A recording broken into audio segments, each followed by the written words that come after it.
Deri tani protesta ka qenë qytetare, paqësore, nuk është shënuar asnjë incident, aty kanë qenë familjarë me fëmijët, madje fëmijët në hapësira të caktuara në bulevard, kanë zgjedhur edhe për të pikturuar fjalime të shumta të niveleve të ndryshme, shqiptarë të ardhur nga jashtë. Por gjitha kjo ju mendoni që mund të përmbyset, mund të kemi një destabilizim në vazhdim? Pikërisht këto elemente të cilat I thatë ju pak më parë, demonstratët që kur kanë dalë fëmija me pikturu e forma tjetër, kanë ardhur nga jashtë.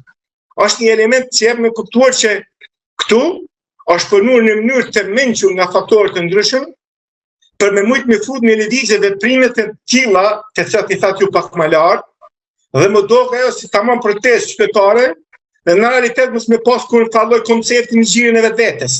Pa ideologji e keni fjalën. Urdhë? E keni fjalën pa ideologji. Pa ideologji.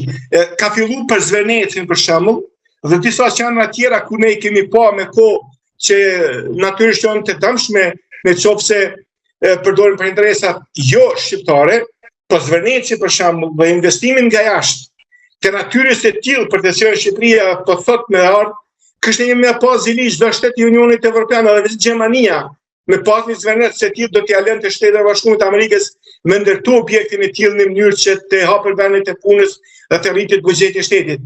Pra, kërkesat e tilla të këtij grupimi, të këtyre njerëzve të së dalin në demonstrata, janë të kërkesat si themi të natyrës problematike që ka Shqipëria aktualisht. Dhe kjo është shumë e mirë që kanë këto kërkesa. Po kush është subjekti që organizon këto demonstrata? Cili është ai subjekti cili e merr përgjegjësinë për këto demonstrata? Sepse dalja në diskutim nga pikpamje të ndryshme, qoftë djathta, qoftë mesme, qoftë majta, qoftë ideologji të ndryshme, ja dëmton interesin kësaj demonstrate. Pra ne duhet kjo demonstratë me pas një subjekt, me pas një subjekt I cili flet në emër të këtyre demonstruesve, I cili kontakton në shtetin shqiptar për interesat të këtyre demonstruesve për çka po demonstrojnë. Sepse Shqipëria ka probleme të fushës ekonomike dhe sociale, ka probleme në fushën e krimit të organizuar, të keqpërdorimit të pozitave shtetërore, të pasurimit të pabasë, të shitjeve vende pa vende të natyrës së tillë të tokave shqiptare ku e diun tjera. Mi po duhet me pas një subjekt I cili natyrisht I ka këto kërkesa dhe I paraqet këto kërkesa pranë kompetentëve dhe përpiqet me realizuar këto kërkesa.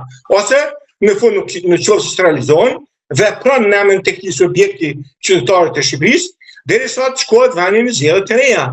Po shkojmë në zgjedhje të reja, kush do të jetë aktualisht atje subjekti që do të në zgjedhje? Përsëri kemi dy subjekte si deri më tash.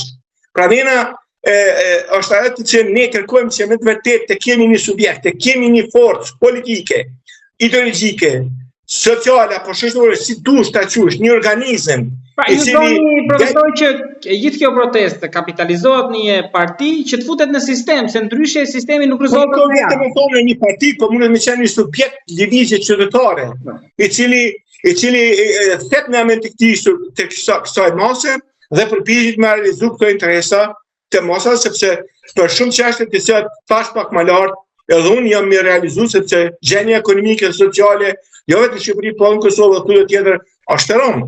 Po, mjafton për ta parë një tjetër këndvështrim, profesor, që mund na duhen faktorë të tjerë dhe agent nga jashtë përballë situatës që është, pra motivet janë të shumta në Shqipëri për të protestuar. Sipas atyre që janë në shqip. Motivet janë të shumta dhe këto motive pikërisht agentët, nuk desha të përdori këtë fjalën e vjetër e cilënitit për agent të jashtëm që futen në një vend dhe e shfrytëzojnë situatën për të ngritur pakënaqësitë në atë vend. Kjo është një fakt.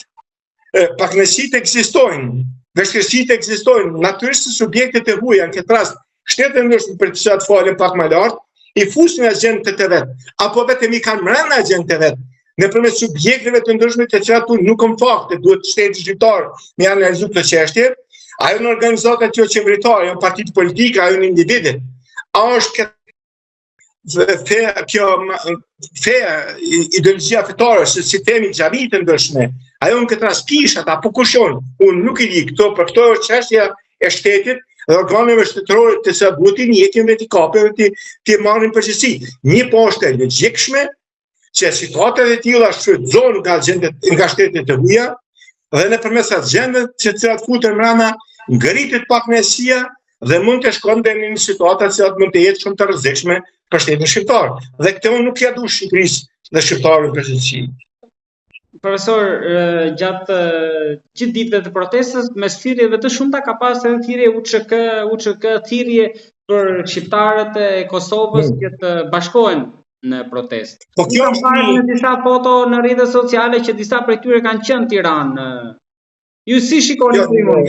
Ajo që ka mundësia duhet të themi se organizata shqiptare e Kosovës, OVL-ja, në mënyrë zyrtare ka kërkuar se dhe flamurin në këto protesta në Tiranë. Kjo një medalës. A mund ta përsërisni edhe një herë fjalinë e fundit sepse nuk e dëgjua për shkak të një ndërprerje të internetit? Thash, OVL-ja, organizata e dalë nga lufta, e cila është në qendrën e Prishtinë, ka dalur me qendrim zyrtar dhe ka kërkuar që mos të kesh përdoret emri UÇK-s, dhe flamuri UÇK-s në protestat në Tiranë. Allo? Po, ju dëgjoj. Ju dëgjoj, profesor. A ndëgjoni? Po. Unë ndërprer një lidhje, prandaj kërkoj falje.